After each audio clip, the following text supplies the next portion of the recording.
So I had a lady say to me, I don't drink a lot of water because I have to rush to the bathroom all the time. I said, try this. Try drinking the water little by little by little by little. And try having a little bit of Celtic salt before you start every glass. She came back to me 3 days later. She said it worked. She said, thank you so much. She said, I used to just drink a whole glass at a time. You drink a whole glass at a time, it's not long before that whole glass has to be released. So there's some of the ways that you can help the body to reduce frequency in urination. Hello and welcome back. I'm Barbara O'Neill. Today we're talking about something that's incredibly important but often overlooked: kidney health. Your kidneys play a vital role in filtering toxins, balancing fluids, and regulating blood pressure. However, kidney damage can happen over time, often silently, and it's more common than you might think. Did you know that nearly 1 in 7 adults in the US has chronic kidney disease, yet many are unaware? In this video, we'll dive into how kidney damage occurs, the warning signs to watch for, and most importantly, how you can support and heal your kidneys. We'll discuss natural strategies, diet changes, and lifestyle tips to help restore kidney function and improve your overall health. As a thank you for joining me today, we're giving away 100 free copies of my best-selling book to subscribers. So if you haven't yet, hit subscribe, like this video, and comment why you want to win. Kidneys. Our kidneys filter the blood, and the kidneys do it in quite a fascinating way. But the kidneys have certain needs for them to be able to eliminate effectively. They must have water. Our urine should almost be the colour of water. So when the urine is dark yellow, that damages and harms those little nephrons. We have 1 million nephron in one kidney, and our kidney is about as big as our fist. So be kind to your kidney and drink water, but don't drink a lot of water at once. Take it in little by little by little by little. And whole salt. The whole salt is necessary because the more water we drink, the more water we lose, and when we lose that water, it's taking minerals out. Celtic salt contains 82 minerals. So I'll give you a comparison here. So Celtic salt, 82 minerals. This is definitely a whole salt. And Himalayan salt has 75 minerals. So ideally we use the Celtic salt, and if the only salt you can get or have is Himalayan, it's almost as good. Whereas the salt you buy on the supermarket shelf has 2 minerals, sodium chloride. So we need the whole salt. The kidneys also need to be kept warm. Let me show you. Here is the kidneys, and all the little filtering units are on the edge. And the kidneys are near the skin. But if they're allowed to get cold, not a lot of blood is going to go into the kidneys. And if blood's not getting into the kidneys, it's not getting filtered. Then the waste builds up in the blood. And then the person is now diagnosed with urinary tract infection. But what we've got to ask, why? Why are the microbes so busy with the urinary tract infection? Often it's because the person's dehydrated or the person is not keeping their kidneys warm. I find in the middle of summer in America, you've got to look after your kidneys because every room, every house, every building you go into, it's so cold from the air conditioning. So what happens if the kidneys are allowed to get cold? Then the body starts to build up adipose tissue. I think it's called, here's the belt.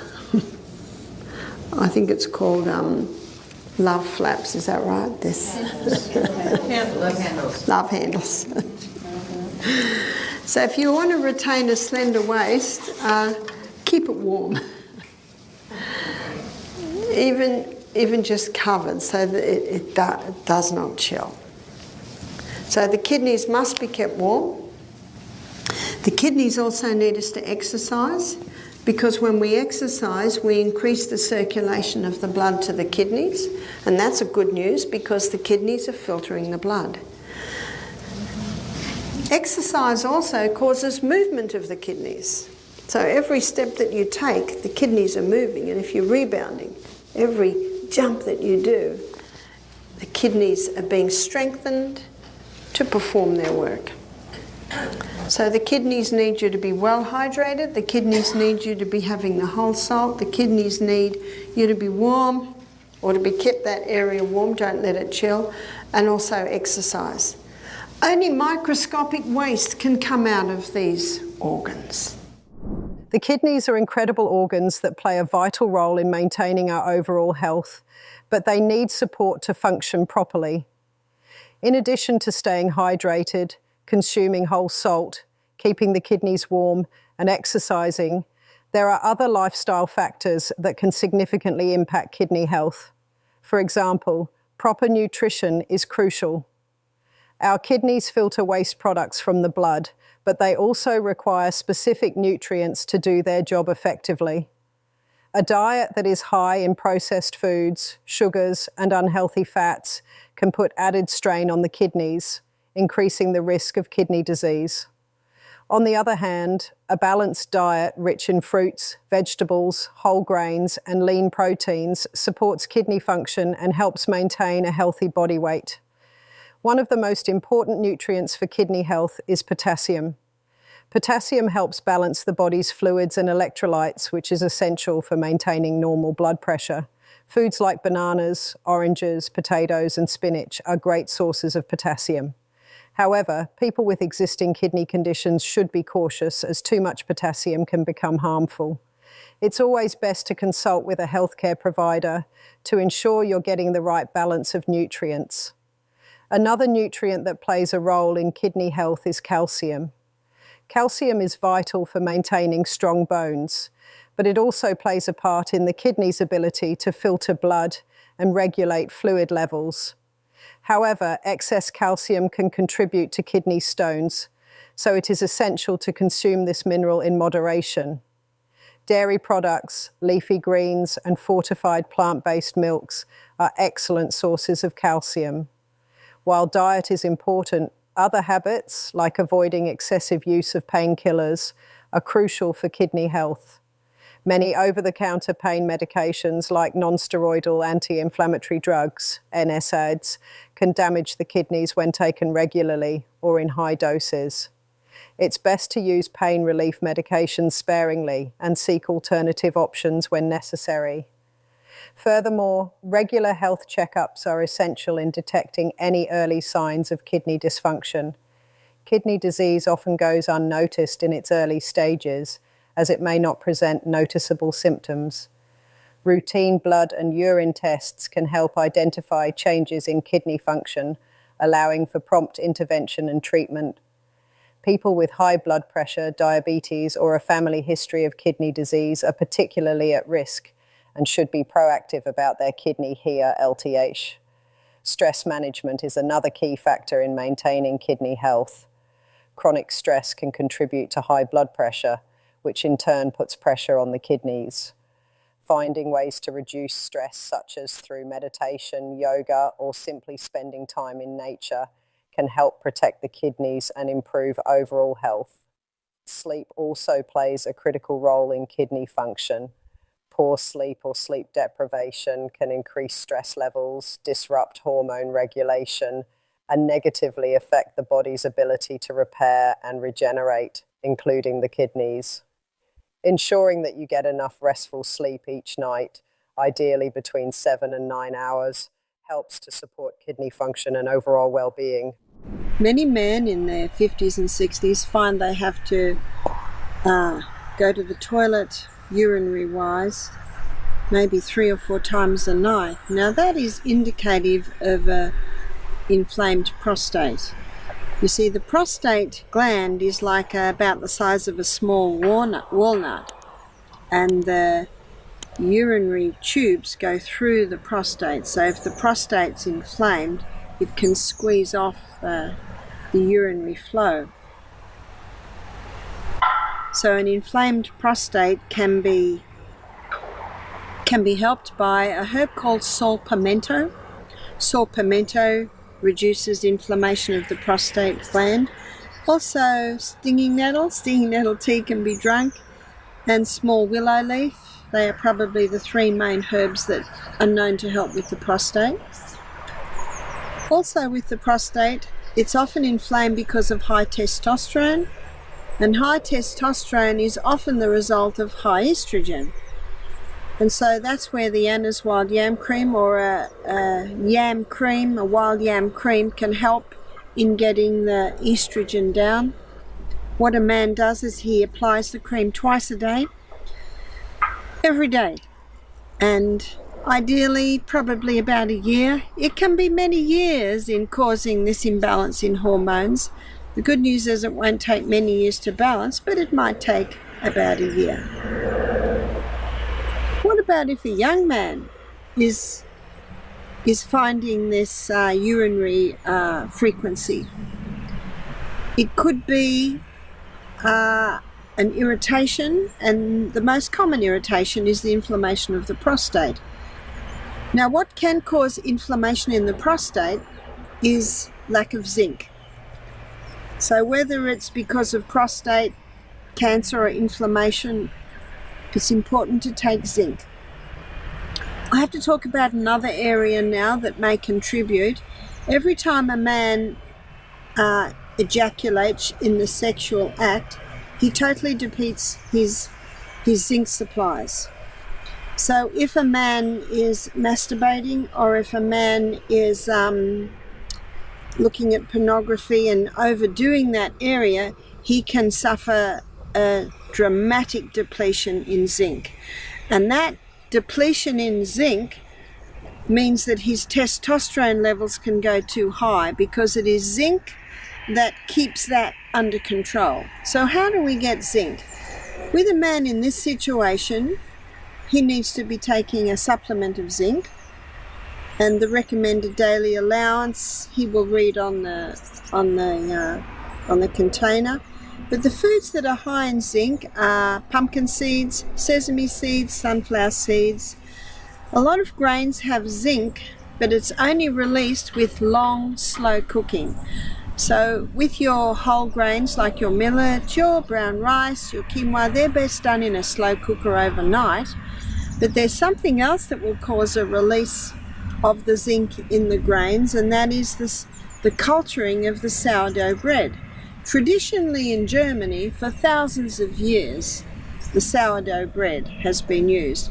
I look forward to coming to Germany to taste your sourdough breads, and I certainly have tasted some delicious ones. A sourdough bread, a sour isn't really the correct term. It's a cultured bread, and it should not be heavy and sour. There might be a light sour. I actually think it's more of a sweet taste in a good sourdough bread.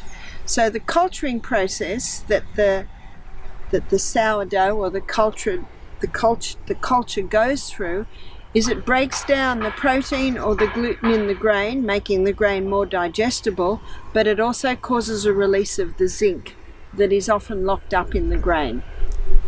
So it's important also to know that. I also advise people with urinary frequency not to drink a whole lot of water at once. So it is better to drink little by little by little. I'm a little bit thirsty, so I'll give you an illustration. That's a couple of mouthfuls. This is an 850ml bottle, and I aim to drink one of those before breakfast. I aim to drink one of those before lunch. It is now almost 12 o'clock. Lunch is in an hour, and I'm down to there. I'll easily drink the rest by the time lunch is. A lot of people who become convicted on the importance to drink water start drinking whole glasses at once. But that is not the best way. If I've just climbed a mountain and my clothes are wet with perspiration, I certainly will enjoy drinking a whole glass of water at once. But on the whole, we should be drinking water little by little by little. Notice how God sends the rain, little by little by little. But when it does happen to be a torrential downpour, that's when flooding happens, that's when the topsoil is washed away from gardens. Please take that illustration to heart and start drinking the water little by little by little. To help the water get inside the cell, you can take a crystal of Celtic salt, about the size of a sesame seed, start with. Celtic salt with its 82 minerals. If you don't have Celtic salt, you could use Himalayan. Himalayan has about 75 minerals. When addressing urinary frequency, especially in older men, it's important to consider the role of diet and lifestyle. Eating a diet rich in fruits, vegetables, and whole grains can greatly benefit prostate health. Foods like tomatoes, high in lycopene, green tea, and broccoli are loaded with antioxidants that help reduce inflammation and protect the prostate. Exercise is another key factor. Staying active helps maintain a healthy weight and balance hormones, both of which are crucial for prostate health. Men who are overweight are more likely to experience urinary frequency, so incorporating regular activities like walking, swimming, or cycling can have a significant impact. Some men may also benefit from specific supplements. For example, pygeum extract, derived from the bark of the African plum tree, has been shown to reduce inflammation and improve urinary symptoms. Lastly, don't overlook the impact of stress. Chronic stress can disrupt hormones and worsen prostate issues. Practices like meditation, deep breathing, and ensuring adequate sleep can help manage stress and improve overall urinary health. Let me give you a story to illustrate. We had a lady, she was coming to do our program, this is a few years ago now. She rang up Saturday night and she said, "I'm very worried about coming to your retreat." I said, "Why is that?" She said, "Well, I'm about to go on dialysis. I'm 57, my legs are swollen, and I'm worried if when I come to your retreat and go through the detox, I'll get worse. Do you have a doctor there?" I said, "We don't, but we will keep a close eye on you. We can adjust as we go, and there is a hospital an hour away if you need that." And if someone would say to my husband, "Do you have a doctor there at your retreat?" you know what his answer is? "No, and we don't want one."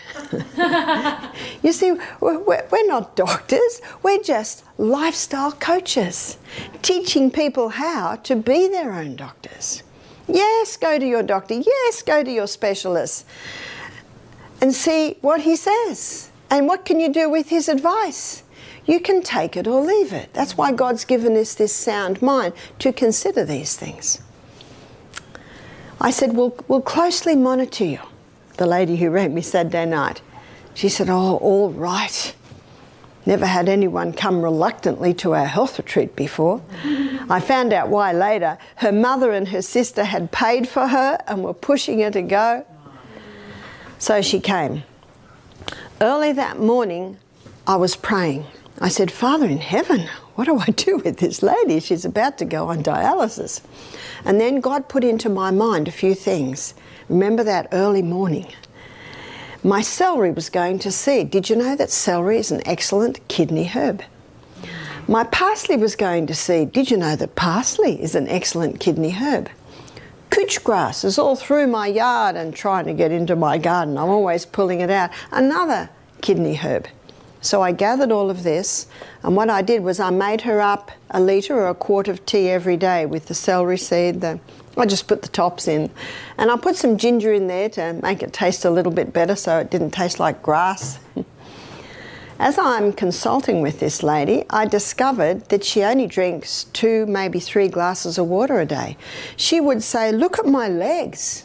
There's too much water in my body now." Can you see that reasoning? It's because she's dehydrated that the body is actually unable to handle that water. So what happens in this reabsorption here is not only pH is balanced, but so is sodium and water levels in the body. So when that goes down, can you see why the legs swell? Her blood pressure was high. Blood pressure is also monitored here. She was having 3 cups of coffee a day. She's a nurse, and nurses drink a lot of coffee as a rule. Coffee dehydrates you even more. I discovered she had a gluten intolerance. And because she was a nurse eating a lot of fast food, with lots of cookies and sandwiches on the run, she also had a hormonal imbalance. She said to me, "I will not be able to walk with the guests in the morning." I said, "That's right, not with those legs. But what I'd like you to do is I'd like to get on the little rebounder for 1 minute every hour, just doing this, just this." That's called the health bounce. Anyone can do that. And that will stimulate the lymphatic system to start dispersing the fluid in the legs. I said, "I want you to drink 1 litre of water a day and 1 litre of this tea." And that was far more than she was usually drinking. But I said, "You are never to drink a whole glass at once. You have to drink it little by little by little by little." And the kidneys can cope a lot better with that. So Monday morning, she did not walk with the guests. Tuesday morning, she walked with the guests. Her legs had gone down by half. She was so excited. She hadn't seen them like that for weeks. She was a very happy lady when she went home. We wrote a program for her to continue. She emailed me 3 months later. She said, "I don't have to go on dialysis." Isn't that incredible? I was talking to a nurse. She said, "I've never heard such a thing." Who healed her? The body. Nature alone is the effective healer, and how much better can it perform its task when given the right conditions? She said, "I've had a liver function test, and my liver function, the test is the best it's been for years." She said, "My inflammatory markers have come back to normal." She said, "I feel better than I have felt for 10 years. I'm going back to full-time work. I've lost 10 kilos, that would be 20 pounds in weight. This is in 3 months." She was an excited lady. In fact, her mother and her sister say that she thanks them every day.